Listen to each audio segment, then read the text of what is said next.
Bonjour, je suis Isabelle Boutin. Et je suis Mélanie Dufresne. Cherchez-vous la meilleure façon de promouvoir votre livre? Bienvenue au podcast Entrepreneur, la révolution du livre. Votre dose hebdomadaire de nouvelles et d'inspiration pour votre carrière d'auteur.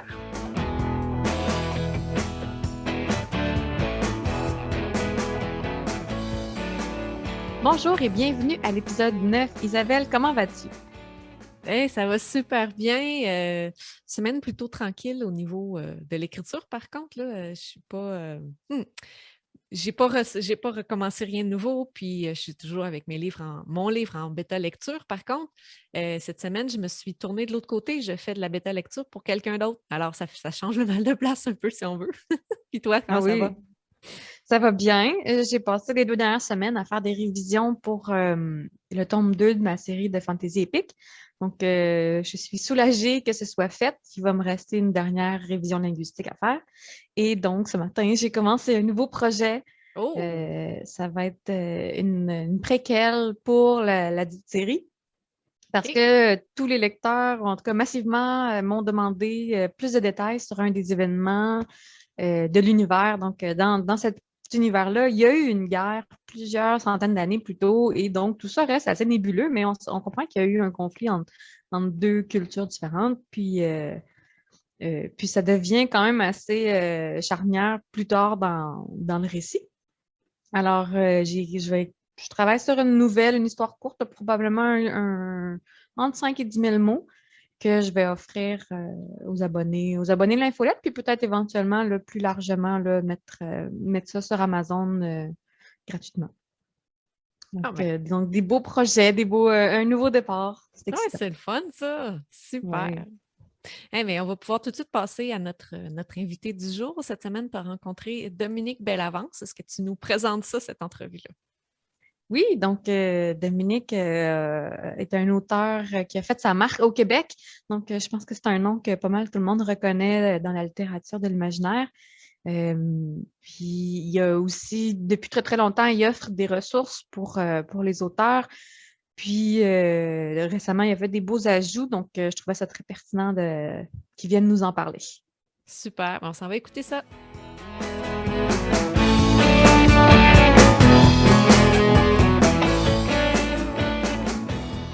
Bonjour Dominique Bellavance, comment vas-tu? Ça va très bien, toi? Oui, merci. Donc, on est encore en mode popsicle avec le grand froid québécois, mais on va finir par en voir l'autre extrémité. Je suis Donc, très content d'avoir un chauffe-moteur ces temps-ci parce que je te dis que l'auto partirait pas sinon. Là.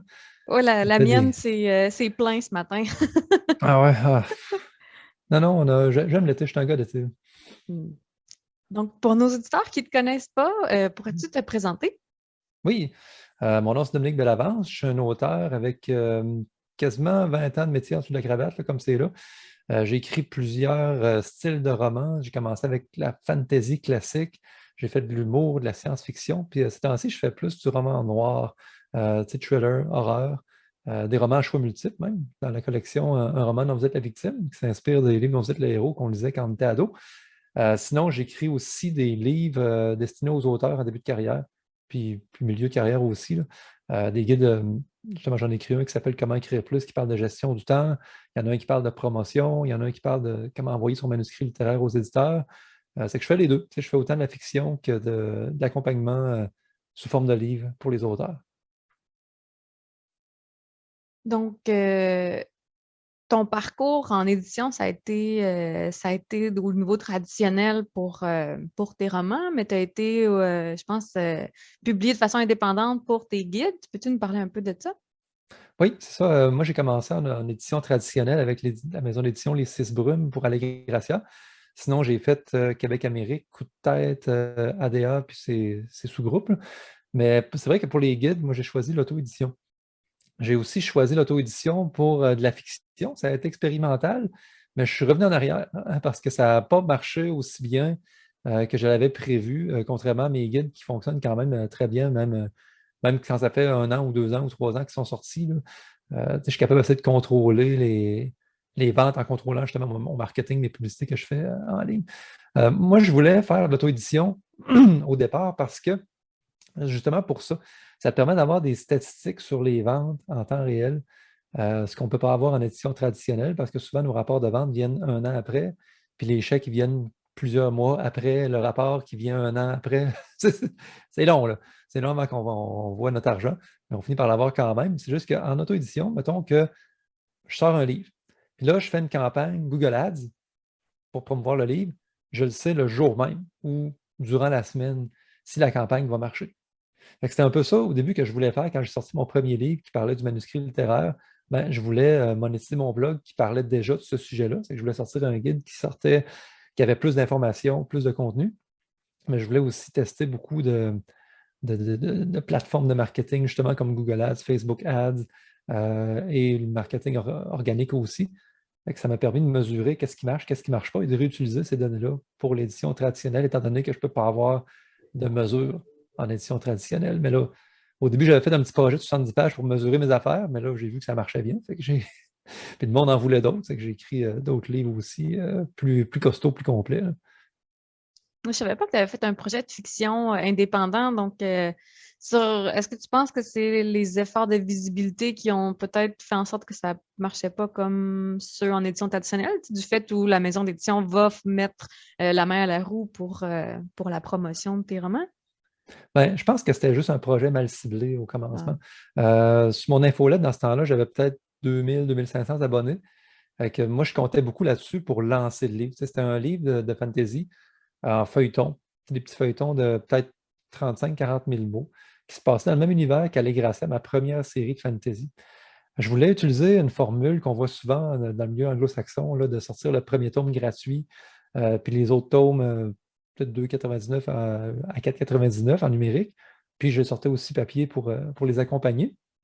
C'était ça un peu l'idée, d'essayer ce modèle-là. Quand j'ai sorti, en fait, je parlais d'infolette tantôt, quand les gens s'abonnaient à l'infolette, il y avait le tome 1 gratuitement avec l'abonnement. Et bon, quand le deuxième est sorti, il fallait l'acheter. J'avais réussi justement à avoir 2000 adresses email, 2000 tomes gratuits distribués. Quand j'ai sorti le tome 2, quelques mois plus tard, j'en ai vendu genre 5.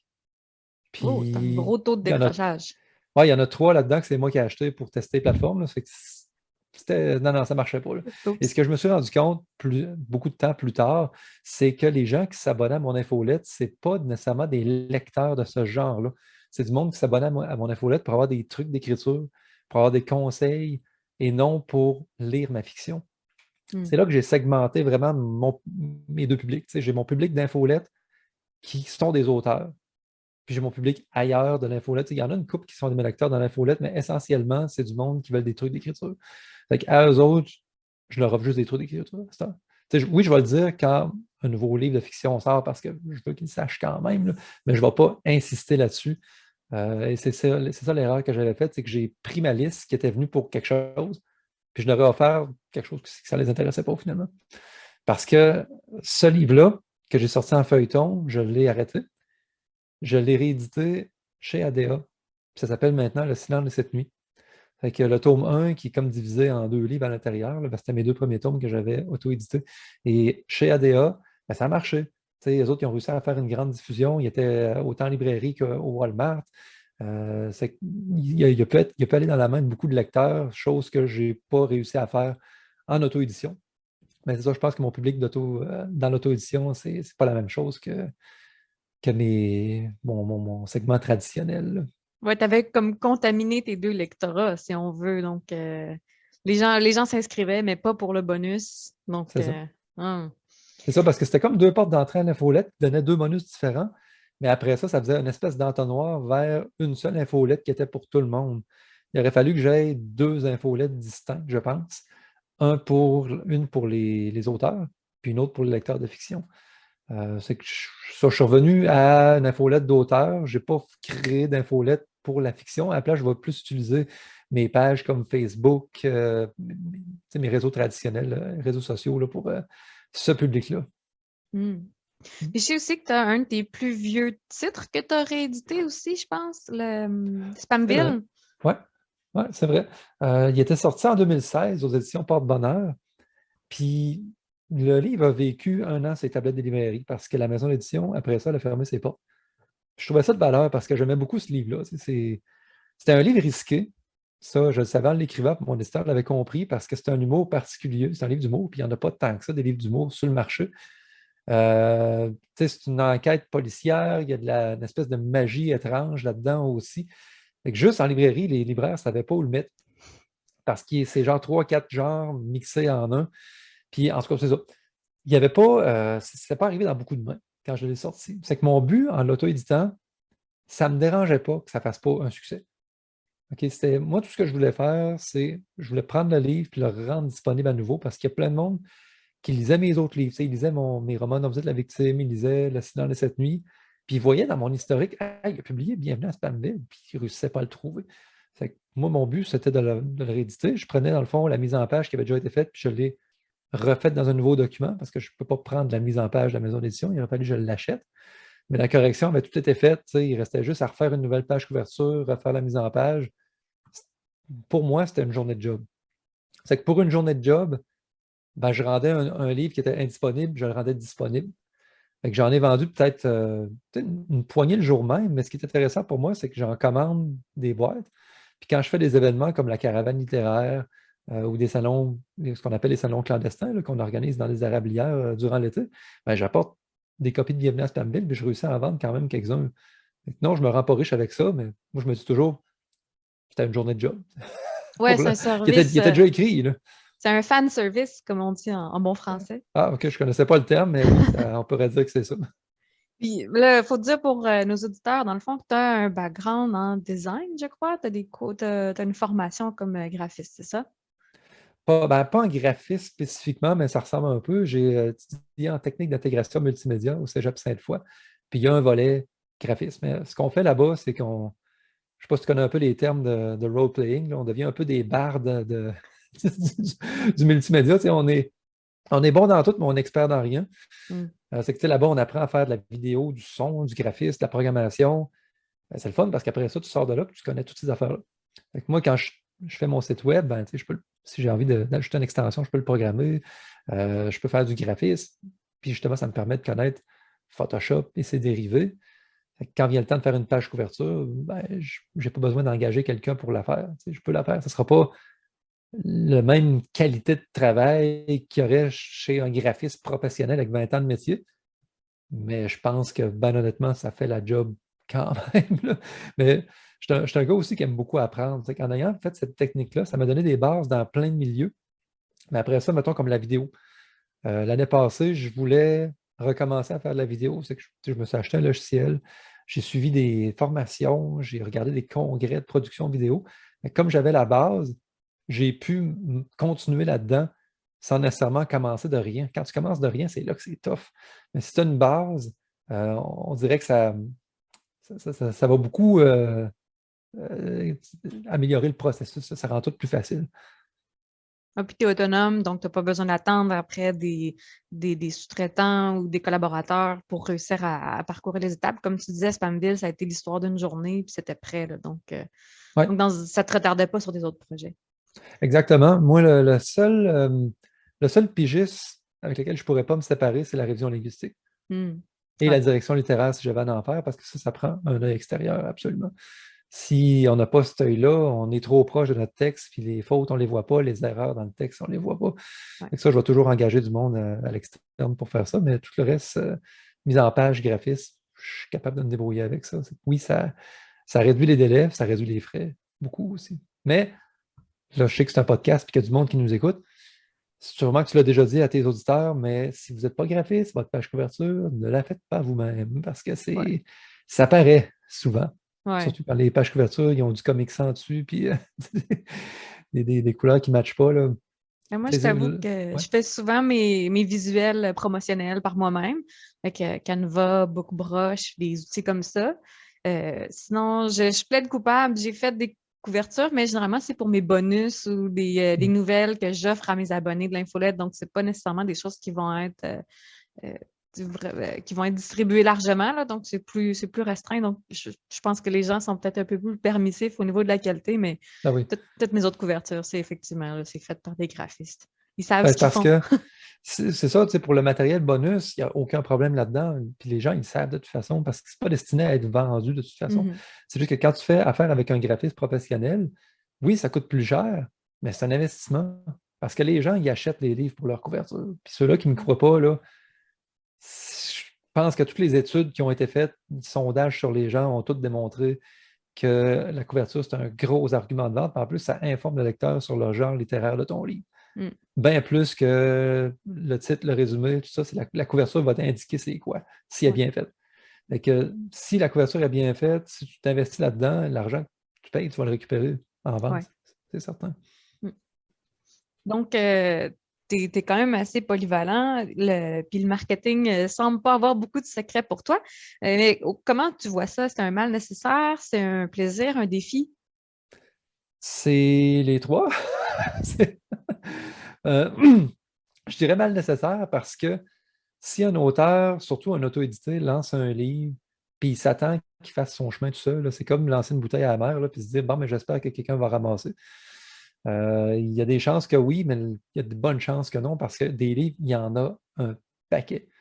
Puis, il y a un lecteur idéal qui l'attend, notre livre, quelque part. Mais s'il ne sait pas qu'il existe, ben, il ne lira pas. Il va aller acheter, lui, du voisin. C'est pas nécessairement se prostituer, entre guillemets, que de faire de la promotion, c'est, je pense, respecter sa création, respecter le temps qu'on a mis dans notre projet, nous, en tant qu'auteurs, parce que si on ne fait pas la promotion, on laisse notre livre seul. C'est comme son enfant, là. Si tu l'envoyais à l'université puis tu lui dis arrange-toi avec tes troubles, oui, ça se fait, mais ses enfants, on les aide. C'est même quand ils quittent le foyer. C'est un peu comme ça que je vois ça. Quand notre livre s'en va, on va l'aider le plus qu'on peut. Ça peut être en publiant sur les réseaux sociaux, en faisant une petite bande-annonce, en faisant une lecture publique. Puis le marketing du livre, c'est très large, là. Ça peut être autant une petite publication sur Facebook que de juste s'arranger pour qu'il soit visible. En général, faire des salons du livre, c'est du marketing. Soumettre son livre à des prix littéraires, moi, je vois ça un peu comme du marketing aussi. Tout ce qui a le potentiel de rendre notre livre visible en est. Moi, j'ai du plaisir à faire ça parce que j'aime ça mesurer comme on en a parlé un petit peu tantôt. J'aime ça voir quelle stratégie marche, quelle stratégie ne fonctionne pas. J'aime ça beaucoup entretenir le lien avec les lecteurs. Quand les gens commentent mes posts, ben moi, je réponds. Puis j'aime ça, jaser de livres, autant dans la vraie vie que dans un salon qu'en ligne. Pour moi, ça a toujours été un plaisir. Mal nécessaire un peu aussi parce qu'il y a bien des journées où j'aimerais ça juste écrire, sauf que là, bon, il y a quelque chose qui s'en vient, un événement, c'est qu'il faut que j'en parle, c'est que je programme mes posts sur Facebook. Mais j'aurais pris ce temps-là pour écrire quand même. J'essaie d'avoir la discipline pour investir le temps qu'il faut en promotion. J'essaie de ne pas abuser non plus parce que je ne veux pas investir plus de temps en promo que j'en mets dans mes livres. Je veux toujours m'arranger pour que mes livres soient au maximum de leur qualité. Puis, je pense qu'écrire un nouveau livre comme geste promotionnel, c'est une des meilleures choses qu'on peut faire, de sortir le prochain. Avec ça, il ne faut jamais oublier ça. Trouver un équilibre, là, c'est bien tough. Donc, ce serait quoi ton ratio à peu près entre le temps que tu passes à écrire versus promouvoir? Puis là, je t'ai pas demandé si tu avais un emploi en plus de tout ça, là, mais ce serait quoi, là? Ça ressemblerait à quoi ton ratio? Ben, le ratio, je pense qu'il varie. Parce que moi, je suis un bon adepte de la loi de Pareto. Tu sais, qu'il y a le fameux 80-20, là, qu'il y a 20 des efforts qui apportent 80 de résultats et vice-versa. C'est que moi, j'essaie d'identifier c'est quoi le 80 d'efforts qui n'apportent pas de résultats. Puis il y a beaucoup de gestes promotionnels qui sont là-dedans. C'est qu'il y a des fois, je me dis, j'ai rien à annoncer. Pourquoi j'irais perdre du temps à faire de la promo aujourd'hui quand je peux me concentrer sur mon texte? Des fois, je vais être 2 semaines, 3 semaines, 4 semaines, personne n'entend parler de moi. Puis ces temps-ci, c'est ça qui arrive. Là, depuis décembre, je suis en grosse écriture. Je continue à sortir mes 2 infolettes par mois quand même pour donner des signes de vie aux gens. Mais sur les réseaux sociaux, je suis très tranquille parce que là, je finis des projets. Puis quand je finis des projets, là, je suis dans ma zone puis je veux rester.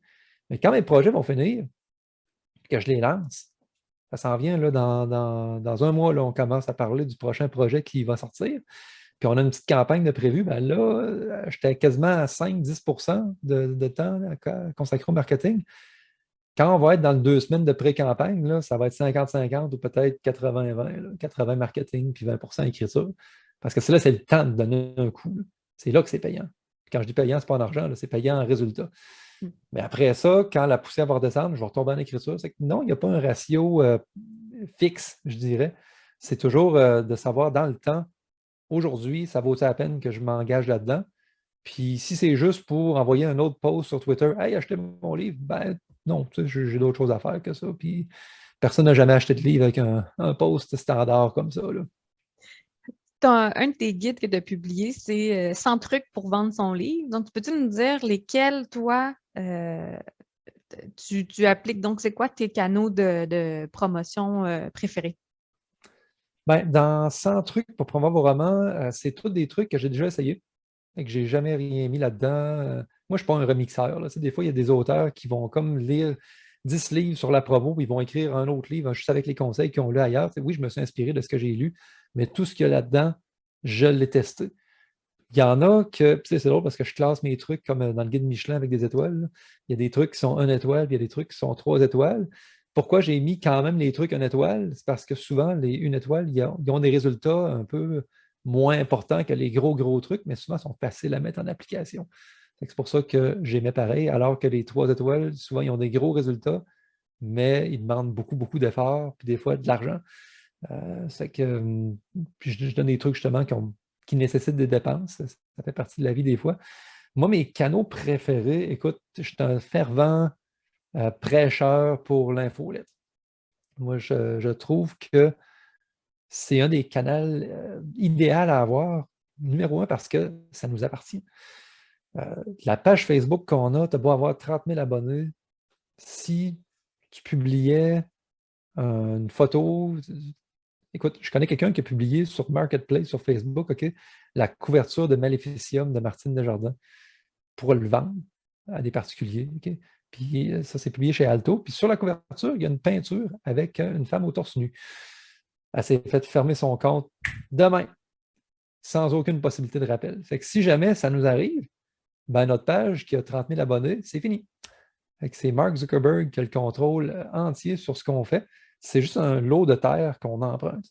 Alors que l'infolette, ben, on peut l'exporter tout le temps en fichier Excel. Ça nous appartient. C'est du monde qui nous a donné leur consentement. Puis même si MailChimp fermait demain, on pourrait prendre notre liste d'infolettes et l'exporter ailleurs. C'est à nous. Et en plus, ce n'est pas soumis à des algorithmes comme Facebook, Twitter et Instagram. Parce que là, une couple d'années, quand tu publiais sur Facebook, c'était sûr d'arriver devant les yeux de tout le monde parce qu'il n'y avait pas d'algorithme qui décidait qu'est-ce qui apparaît, qu'est-ce qui n'apparaît pas. Aujourd'hui, c'est le cas sur quasiment tous les réseaux sociaux. Ben, une infolette, quand tu envoies un email, oui, il y a une chance que le courriel ne soit pas livré parce qu'il y a toujours le danger d'être repéré comme du spam par Gmail et associé. Mais il reste que la plupart du temps, ton courriel il arrive direct devant les yeux de ton auditeur. Puis c'est à lui de l'ouvrir ou pas, mais il reste qu'il va voir ton titre au minimum. Puis les taux d'ouverture que j'ai normalement, c'est autour de 35-40 %.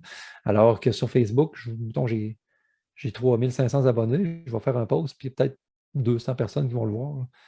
Ouais. C'est un très faible pourcentage. Facebook veut qu'on paye pour voir les posts. Je ne suis pas en train de dire que Facebook, c'est mauvais, là. Facebook, c'est un autre de mes réseaux préférés parce que ça atteint quand même beaucoup de monde, puis quasiment tout le monde est là-dessus. Puis les groupes Facebook, ça a beaucoup de pouvoir ces temps-ci. Oui, c'est un autre de mes canaux préférés, mais il reste qu'à mes yeux, ça ne battra pas l'infolette, qui est, je pense, le canal numéro 1 à avoir, mais ça demande beaucoup de temps et c'est difficile à gérer. Ça, je l'avoue. Si on parle de pubs payantes, je dois dire que j'ai déjà été ciblée par tes pubs Facebook de guide d'auteur. Je ne sais pas pourquoi. Mais tantôt, tu nous parlais de Google Ads, l'un versus l'autre, les avantages de l'un. Pourquoi? Est-ce qu'en fiction, on devrait aller vers Google Ads ou c'est vraiment plus pertinent pour la non-fiction? Je pense que c'est plus pertinent pour la non-fiction parce que les romans traditionnels, je dirais, les gens ont besoin de ça pour se divertir, mais ils n'ont pas besoin de ça, entre guillemets. Je ne sais pas si tu comprends. Tu sais, un guide de non-fiction, mettons, mon guide sur la promotion des auteurs, ça se peut que quelqu'un aille sur Google et il cherche comment je pourrais promouvoir mon livre. Il y a un besoin. Alors qu'il ne dira pas sur Google, j'aimerais me divertir. Non, il va demander des conseils à ses amis, il va aller à la bibliothèque, il va aller en librairie. Ce n'est pas sur Google qu'il va aller chercher une nouvelle lecture qu'il ne connaît pas. Ça se peut qu'il tape mon nom.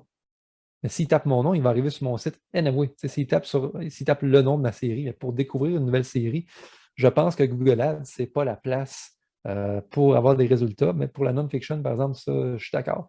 J'en fais des campagnes depuis un certain temps, puis je peux le mesurer, puis ça amène des bons résultats.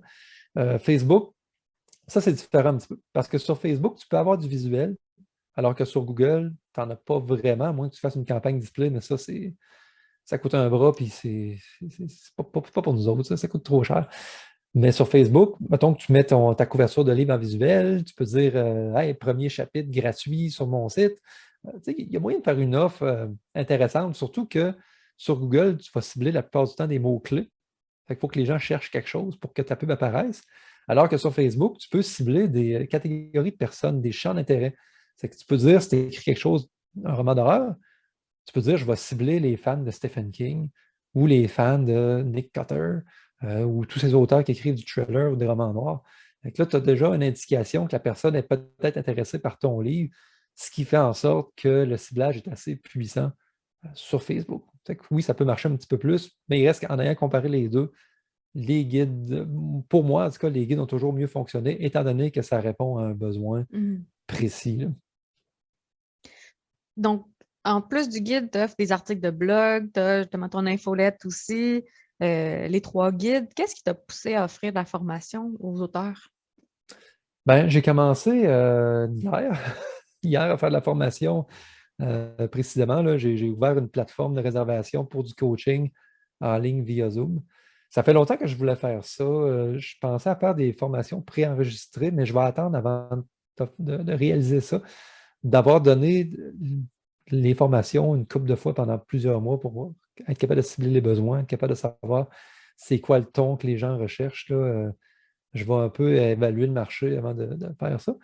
Du coaching, en fait, j'en faisais déjà, mais j'en faisais dans le cadre de mes formations professionnelles que je donne à un FCP à Québec. Je donne des formations pour les entrepreneurs qui veulent s'auto-éditer. Et à travers ce cours-là, les étudiants, ils peuvent avoir un certain nombre d'heures de coaching avec les profs. C'est que quand je donne mon cours sur l'auto-édition, il y a du monde qui me demande des coachings. C'est que ça, j'en fais depuis quelques années. Ce n'est pas du tout nouveau. Mais en dehors de ce public-là, je n'en donnais pas à, mettons, un lecteur qui me répond à mon infolette, qui dit Hey, j'aurais besoin de conseils. Puis la raison est conne, c'est que ça ne me tentait pas de gérer la prise de rendez-vous, expliquer c'est quoi mon service, expliquer les tarifs, envoyer une facture, tu sais, tout ça, je trouvais ça trop complexe que de faire le coaching en tant que tel. Faire une heure de coaching, pour moi, il n'y a rien là, ou même je trouve ça le fun, puis je trouve ça, j'aime ça aider le monde. Fait que ce que j'ai fait, c'est que je me suis abonné à un service de réservation, puis j'ai tout programmé ça dans les derniers mois pour que quand les gens visitent cette plateforme-là, ils peuvent choisir leur coaching, leur date de disponibilité qui est synchronisée avec mon Google Agenda. C'est que si j'ai quelque chose une journée, cette date-là s'enlève. C'est que c'est pas mal sûr que la réservation va être acceptée si on prend cette plateforme-là parce que c'est aligné. Puis en plus, ça fait tout. Ça envoie le lien Zoom, ça envoie des notifications par courriel puis par texto. C'est que moi, 1 heure avant mon meeting, je reçois une notification, c'est que je ne l'oublierai pas. Les gens ne l'oublieront pas. Puis tout est parfait. C'est que même les factures s'envoient automatiquement. À cette heure, ça a été long de développer ça, mais à cette heure, je ne fais plus rien, à part faire le coaching. C'est génial.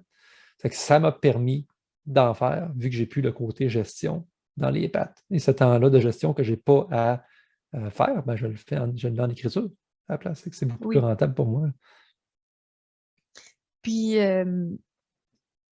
donc, est-ce que tu penses que tes guides s'adressent plus aux... Ben, tu as parlé des auteurs débutants ou en milieu de carrière. Donc, est-ce qu'un débutant devrait s'orienter plus vers comment écrire plus ou les 100 trucs pour promouvoir son livre? Qu'est-ce que tu suggérais comme ordre? Débutant, c'est une bonne question. Je pense que ça dépend de ce qu'il veut faire. S'il veut commencer à montrer son existence, il veut s'ouvrir une page Facebook, il veut commencer à parler de son écriture, il pourrait commencer par le livre de promotion. Parce que je parle non seulement des actions qu'on peut faire sur le web pour se promouvoir, mais je parle aussi de la promotion comme concept. C'est quoi une marque personnelle? C'est quoi le marketing? Je vais expliquer des choses qui sont simples pour moi, mais pour la majorité du monde, ce n'est pas nécessairement des choses comprises. Donc, ça va aider à s'éduquer un peu pour ça. Comment écrire plus? L'affaire, c'est que ça n'apprend pas à écrire des romans, ça apprend à optimiser ses méthodes de travail. Fait que si la personne ne comprend pas c'est quoi un personnage, ne comprend pas c'est quoi une narration au jeu, ben, ce livre-là ne l'aidera pas vraiment. parce que ça va, comme j'ai dit, ça optimise ton travail. C'est quand une fois que tu as commencé à écrire, puis que tu as fait 3 mois d'écriture dans Word, tu achèves ton premier jet, ou même tu es au milieu, là, tu peux acheter comment écrire plus, puis regarder, bon, qu'est-ce que tu pourrais améliorer. Mais tu peux l'acheter au début, là. Il n'y a aucun problème. Si tu veux apprendre à utiliser Scrivener, je donne 5000 mots de formation dans ce livre-là. Si tu veux utiliser des listes de tâches pour simplifier ta vie, pour transformer ta demi-heure d'écriture en 1h30 le soir, lis-le. C'est juste que l'atelier qui va t'apprendre à écrire un roman n'est pas là-dedans. Tant que tu sais ça, il n'y a aucun problème. C'est que, lis comment écrire plus, mais va peut-être suivre un cours sur la création littéraire ou lis un livre qui parle de création en tant que telle en même temps. Ça serait l'idéal. Tu fais des lives aussi, je pense, avec Patrice Cazot. Tu en as un prochainement de prévu. J'ai oublié le sujet. Par contre, dans un des précédents, il y avait c'était sur les plans. Donc, ce qui peut être excellent pour l'écriture. Mais est-ce que tu veux nous parler un peu plus de ce que tu as prévu pour ces lives-là? Oui. En fait, à date, j'ai changé le titre de mon émission. Avant, ça s'appelait Comment promouvoir vos livres. Mais là, j'avais un problème parce que je voulais parler d'autre chose que la promotion. Je voulais parler d'écriture, puis n'importe quoi finalement, là, qui est en lien avec l'écriture. Fait que j'ai appelé la nouvelle émission À nous deux claviers, puis je l'ai rebrandé complètement. Ça, c'est un clin d'œil à mon ancien blog qui s'appelait Tu verras clavier, que j'ai transformé en dominiquebelavance.com. Je trouvais que À nous deux claviers, c'est comme hey, je me craque les jointures, puis je m'apprête à écrire. C'est que ça, j'ai changé le visuel un petit peu, mais j'ai fait une première émission avec Patrice sur le plan. Là, je vais en faire une peut-être la semaine prochaine parce que j'attends une livraison avant de pouvoir faire cette émission-là. Mais je peux déjà te le spoiler. Ça va être un live pour montrer comment créer des signets. Tu sais, de quoi de bien basique comme ça. Là. Tu voudrais des signets, tu n'en as pas. Comment faire pour en avoir? C'est que je vais montrer justement étape par étape comment infographier un signet avec le Photopea, le Photoshop gratuit qui est disponible en ligne. Puis je vais montrer comment utiliser une plateforme d'impression qui n'est pas Vistaprint pour faire des signets à très, très peu de frais. Que quelqu'un me dit, puis ça marche vraiment bien. Ça va probablement être ça le sujet de mon prochain live. J'en aurai un troisième, mais je suis encore en train d'attendre la confirmation de mon invité. Parce que des fois, j'ai fait tout seul, des fois, j'ai un invité. Je vais attendre un petit peu avant d'annoncer. Mais je vais probablement parler de cours en création littéraire pour celui-là. Et justement, je n'aurais pas pu parler de ça dans l'ancienne moussure de mon émission. Ça, je suis content que ça ait changé. Oui, ben c'est des beaux sujets intéressants. Moi, les signets, justement, c'est sur ma to-do list, là, parce que j'ai plusieurs séries. Donc, le conseil, c'est de glisser un signet de la deuxième série dans l'envoi du premier. Donc, pour essayer d'encourager les lecteurs à traverser d'une série à l'autre. Donc, je vais m'assurer de suivre ça. On touche à la fin de l'entrevue. Si tu avais un conseil à donner à un écrivain débutant, ce serait quoi? Ça serait un écrivain débutant, je pense, peut-être de persévérer. Je sais que c'est un cliché de dire ça, mais c'est parce qu'il y a beaucoup de romans qui ne sont jamais écrits parce qu'ils sont abandonnés en cours de route. Puis quand on commence, c'est pas tout le temps bon ce qu'on fait. C'est normal, on commence. Fait que ton premier jet, ton premier roman, finis-le. Puis s'il n'est pas bon, mets-le dans le tiroir, puis recommence un deuxième. Le deuxième va être meilleur. Ça se peut que le premier soit bon, mais il y a peu d'auteurs qui ont écrit un premier roman qui a été publié. C'est comme faire tes menuisiers, tu fais ta première table. Bon, ça se peut que ton client l'apprenne, ça se peut tout que ta première table, tu la fasses durant ton cours, puis qu'elle soit tout croche, puis que, coudonc, tu en as fait une, la prochaine, elle va être meilleure. C'est exactement la même chose en écriture.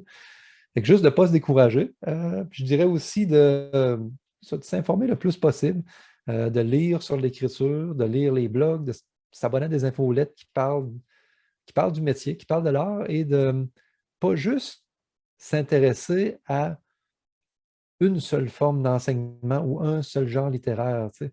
Si, mettons, on écrit de la science-fiction, ben oui, tu peux aller chercher des conseils auprès d'autres auteurs de science-fiction, mais essayez de vous ouvrir aussi à plein d'autres genres parce que les gens qui travaillent dans un autre domaine, dans un autre genre littéraire, ils ont des choses à apporter qu'il faut prendre en considération aussi. Puis ça vaut pareil pour les auto-édités qui écoutent ceux-là qui publient en maison d'édition traditionnelle et vice-versa aussi.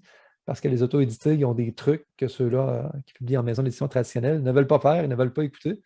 Mais ça arrive souvent qu'il y aurait intérêt à regarder de ce côté-là aussi. Là. Oui, de persévérance et ouverture, ça serait mes deux mots. C'est génial. Et pour terminer, où est-ce qu'on peut te trouver en ligne? On peut me trouver au dominiquebelavance.com, Dominique avec un C. Là-dessus, j'ai mon blog, j'ai les descriptions de tous mes livres, puis j'ai aussi il y a un accès vers ma plateforme de coaching. Puis si vous allez sur mon site, dans le menu en haut, il y a un bouton qui s'appelle Ressources. Ça, ce que j'ai fait, c'est que quand on clique là-dessus, c'est comme une longue page fleuve avec des liens vers mes articles les plus importants. C'est que, moi, j'ai fait un dossier sur comment écrire un roman, justement. On en parlait tantôt. Là. Ben, il y a des liens vers tous ces articles-là. C'est des liens vers la promotion, tout ce qui pourrait intéresser des nouveaux auteurs sur l'apprentissage du métier sont réunis dans cet onglet-là. C'est que si vous voulez aller me voir, allez sur mon site, allez voir ressources gratuites. Puis sinon, je suis sur Facebook, YouTube, Instagram, Twitter. C'est que visitez ça, puis écrivez-moi si vous voulez. Un gros merci, c'était plein de belles ressources. Ça fait plaisir. Merci à toi. À bientôt. À bientôt.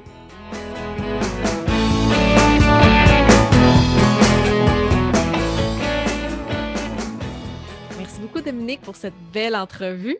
Je ne sais pas pour toi, Mélanie, mais moi, j'ai vraiment aimé son mot de la fin sur ses conseils aux débutants. Par rapport à l'ouverture, moi, c'est ce que je retiens vraiment En fait, j'ai trouvé ça super intéressant d'écouter Dominique au complet. Là. Je ne retiens pas juste la fin de son entrevue parce qu'on voit que il y a l'expérience de ces plusieurs années d'écrivain derrière la cravate, comme on dit, mais le conseil de s'ouvrir aux autres genres et aux autres types de publications, je trouvais ça super intéressant parce que en tant qu'auteur, je trouve que c'est une bonne façon de se développer que de sortir un peu de sa zone de confort. C'est sûr que si on écrit de la science-fiction et qu'on lit que de la science-fiction, bien, on se coupe peut-être de d'autres idées, d'autres inspirations, d'autres méthodes de narration, etc., qu'on pourrait trouver dans d'autres genres littéraires. Donc, je trouve ça super intéressant. Puis j'encourage tout le monde à le faire. Je pense qu'il y a un effet aussi en anglais, on appelle ça le echo chamber, une chambre d'écho. Donc, plus tu restes en vase clos, plus tu vas venir à ressasser les mêmes choses. Donc, oui, moi, souvent, je vais me surprendre à lire d'autres genres littéraires. Quand je vais écrire de la fantasy, j'en lirai presque pas. Puis vice-versa quand j'écris de la science-fiction. Donc, je pense que ça tombe sous le sens. Moi, tu vois, ce qui m'a marqué, c'est au niveau de son infolettre, quand il nous racontait donc que son infolettre est devenue dominée par les auteurs plutôt que par les lecteurs. Puis je pense que c'est un piège dans lequel j'ai failli tomber en tout début de carrière. On est tellement occupé par la recherche sur l'écriture, l'édition, la publication. Donc, c'est de ça qu'on a envie de parler. Sauf que le blog de notre site d'auteur, s'il est dédié aux lecteurs, on ne peut pas se permettre de parler de ces sujets-là. Donc, c'est un piège à double tranchant parce que c'est facile d'en parler et c'est là-dedans qu'on baigne en ce moment, mais d'un autre côté, ça n'attirera pas les bonnes personnes, puis on va venir contaminer notre plateforme ou diluer nos efforts. Donc, à ce moment-là, si c'est ça qu'on veut, il faut vraiment séparer les deux clientèles, je pense. Oui, parce que c'est possible de le faire, là, d'avoir sur un site web, d'avoir pas nécessairement 2 blogs, mais dans les blogs, de catégoriser le type de publication, donc avoir une catégorie lecteur, une catégorie auteur. Comme ça, les personnes peuvent se retrouver. Puis même l'infolette, c'est également possible là, de faire des audiences différentes. Pas nécessairement des audiences différentes, mais taguer des abonnés différents pour leur envoyer du contenu qui est pertinent pour eux. Et justement, d'éviter de se retrouver avec des problèmes là, en bout de ligne, parce que c'est pas ça qu'on veut. On veut pas que les gens se désabonnent puis se désintéressent de nous. Là. Donc, il y a plein d'outils disponibles pour suivre ça. C'est un homme plein de ressources, Dominique. C'était très intéressant de l'écouter. Oui, vraiment. J'encourage les gens à surveiller ses lives sur YouTube et sur Facebook parce que vraiment, là, c'est des mines d'or. C'est plein de belles ressources. Puis lui et Patrice sont super dynamiques, sont super intéressants à écouter. C'est le fun. Donc, je recommande. Eh oui, puis de toute façon, c'est facile d'y accéder. On va mettre des liens pour rejoindre Dominique. En fait, tous les liens sont disponibles là, avec l'épisode. Donc, allez, gênez-vous pas pour aller le suivre et l'écouter.